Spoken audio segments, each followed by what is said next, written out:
My name's Xavier Rudd. Um, I come from here today in California. We came from Gubby Gubby country on the east coast of Australia to be here, and yeah, good to be here. You've incorporated a diverse of musical styles into your work from reggae to folk and beyond.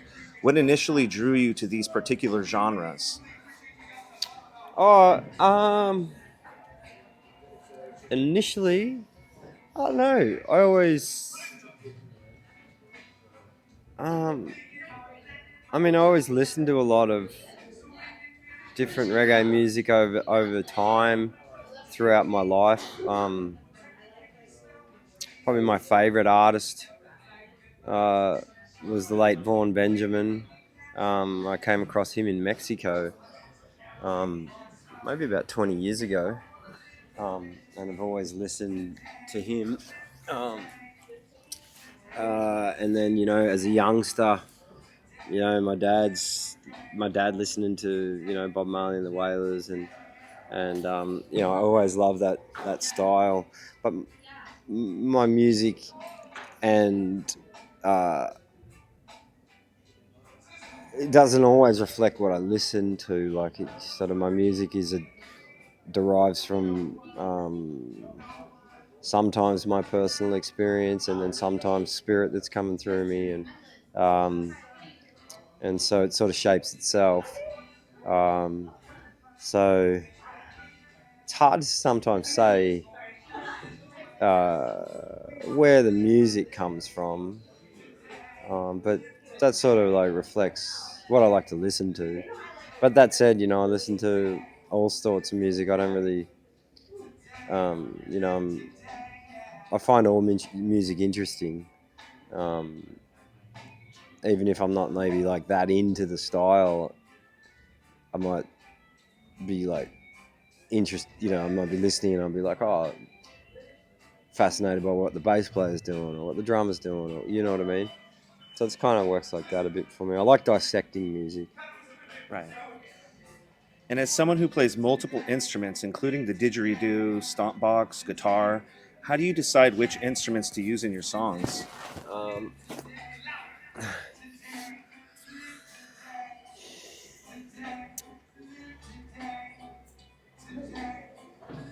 Sometimes, well, I think the songs call for different things. I don't know if it's really a conscious decision. It's sort of like the song becomes a thing, I've always songs for me will come sometimes from um, an emotion or a feeling, and then it's related to some kind of story. So as I'm creating it, the story is in my mind, but I haven't maybe finished the actual lyrics yet. But I take my time with my lyrics. I usually do them last, and they mean a lot to me because they're sort of the way of communicating the story. And then the instruments, um, depending on whatever that flavor is, the instruments just support it. So yidaki, for example, or didgeridoo they call it. It is you know it's an old spirit um, instrument. It's a ceremonial tool from Arnhem Land. So it's become um, in a culture that's been severely oppressed. It's become the message stick around the world for our Aboriginal culture. It's become the most well-known thing from our culture. Yet it was a very important ceremonial tool. I was gifted the the opportunity to um, travel and share that in my music, and so often it's in the music to support um, a story of oppression, Okay. for example. So it sort of like works kind of like that, Right. and it's there to support and to bring that power. And your music frequently addresses environmental themes. Can you share any specific event or issue that particularly inspired you to advocate through your music? Sorry, can you say that again? Yeah, no problem. So, your music frequently addresses environmental themes. Can you share any specific event or issue that particularly inspired you to advocate through your music?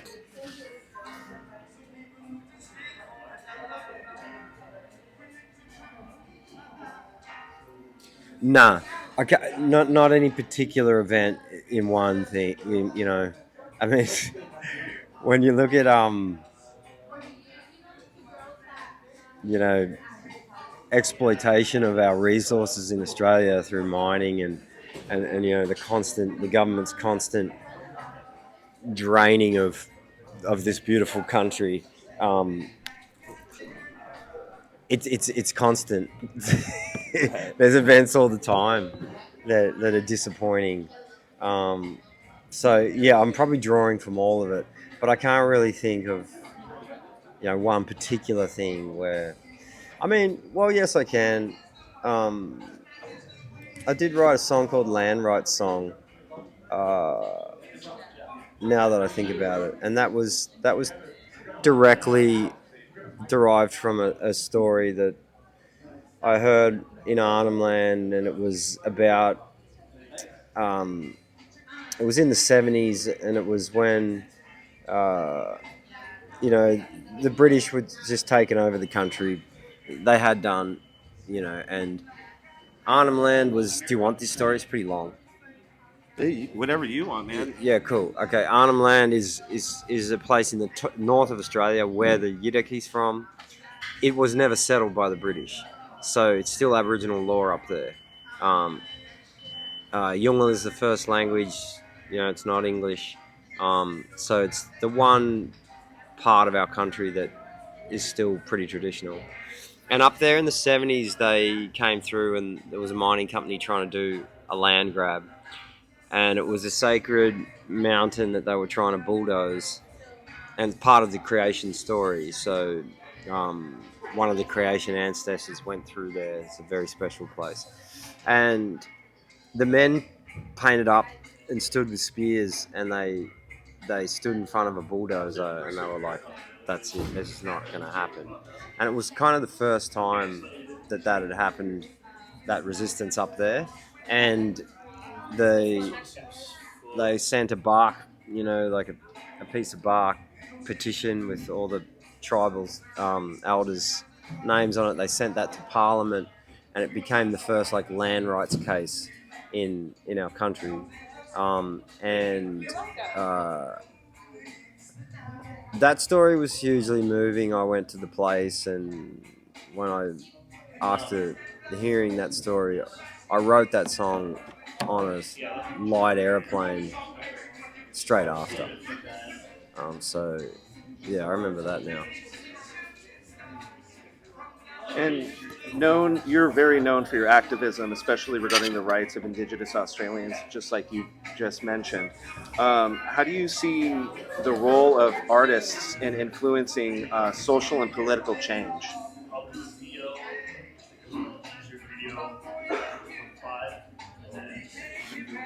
Have I seen it? Um, I mean, yeah, have you seen it? And I mean, how do you feel about it?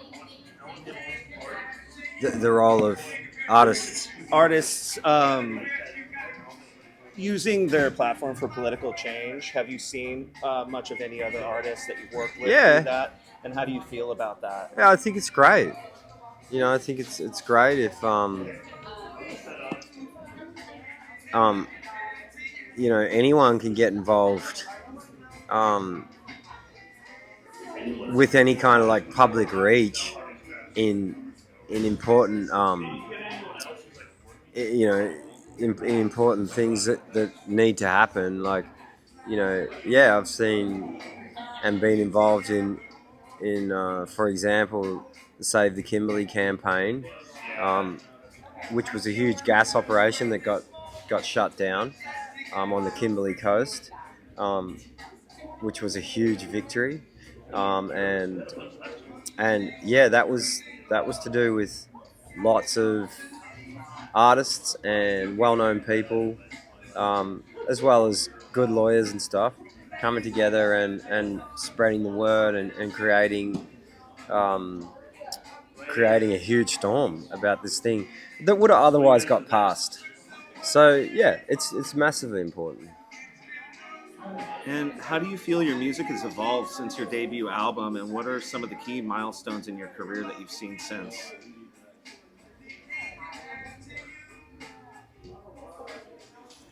Um, I don't know, man. Like, I feel super blessed to do what I do. Um, there's a lot of great musicians everywhere in the world, and some of us have, for whatever reason, um, uh, more opportunity to share music around the place. So I feel really blessed because, you know, there's a lot of musicians that don't have the opportunities that I have out in the world, and so I feel so thankful that I do what I do. I never really had like, I guess that the albums and things that came later. My music came from me just sort of fucking about with different sounds and like what I was doing was pretty kind of unorthodox. I was taping yidakis or didgeridoos to a chair and playing them with guitar, and it was kind of not something that I really thought would be a commercial kind of thing, when I started out. And then I came over and I was doing some stuff here in America, and people would record my shows and share them around. Like that was the vibe back then. People would have the speakers on the stick, that kind of setup, like years ago, and they got shared around, and it was great because like I became more popular. I could come back and then I guess slowly over time became tickets and albums and the more conventional route. But I still feel like that guy who does um, does what I do, and um, everything's been a milestone for me. Like I feel so blessed. Right. I got this big following around the world who gets behind my music, and it means a lot to me. Yeah. And what can your fans look forward to in terms of new music, tours, or projects? I don't know. I don't know. I don't know. I'm not sure. Like I've never planned music. It just happens. Um, and if it stops happening, then I'll stop. Like if it does stops coming through me, then I won't force it. Right. I'll go fishing and hang with my kids and go surfing and you know what I mean, and do all those kind of things. So um, I don't know. I've got some ideas to make kind of like an instrumental dub album. I've got some soundtrack ideas that have been thrown at me for doing some soundtrack stuff. Um, and I always tend to write folk songs. I don't know, you know. To be completely honest with you, half of me feels like I'll continue to do what I do, and things will keep coming through me. But then half of me feels like I might just shut it down completely, too. And I never used to think about that, but I kind of do.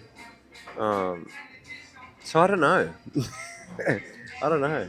There was a point, honestly, where I didn't think I'd come back to America.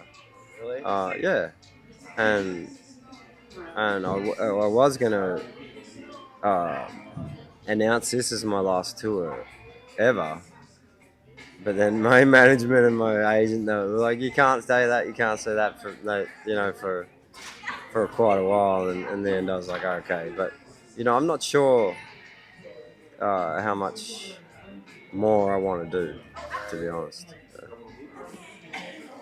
I would think that everybody's happy that you're here today. yeah, yeah, At least you made the decision to I'm come stoked to to. be here, man. And the only thing is, I just found out I got 45 minutes. For me, that's like 3 songs, Yeah, but we'll yeah. make it go. Um, Still be uh, epic. yeah, it'll be great, man. But yeah, I'm stoked to be here, and it's like it's this ego thing too. When what I like to steer away from is like I had some health problems and stuff, and it becomes a self thing, and you start thinking about self preservation, and that becomes that's related to ego as well. And one thing I've always tried to do is stand outside of that, and particularly with my music. And then I come somewhere else. I'm here in America now, and this week has been beautiful. We've had beautiful shows, and I've walked around the streets, and I see all the people sleeping in tents, and I see the the the struggle and the pain, and I feel that. And my shows are a congregation of good people who come together to celebrate positive change. And then I feel like, no, I'm meant to be here. I'm meant to be doing this. It's beyond me. So yeah, Thank you so much for sitting with me and giving me this time. easy, man. I like the story too that you gave me and everything. Thank you so much, brother. Easy, bro.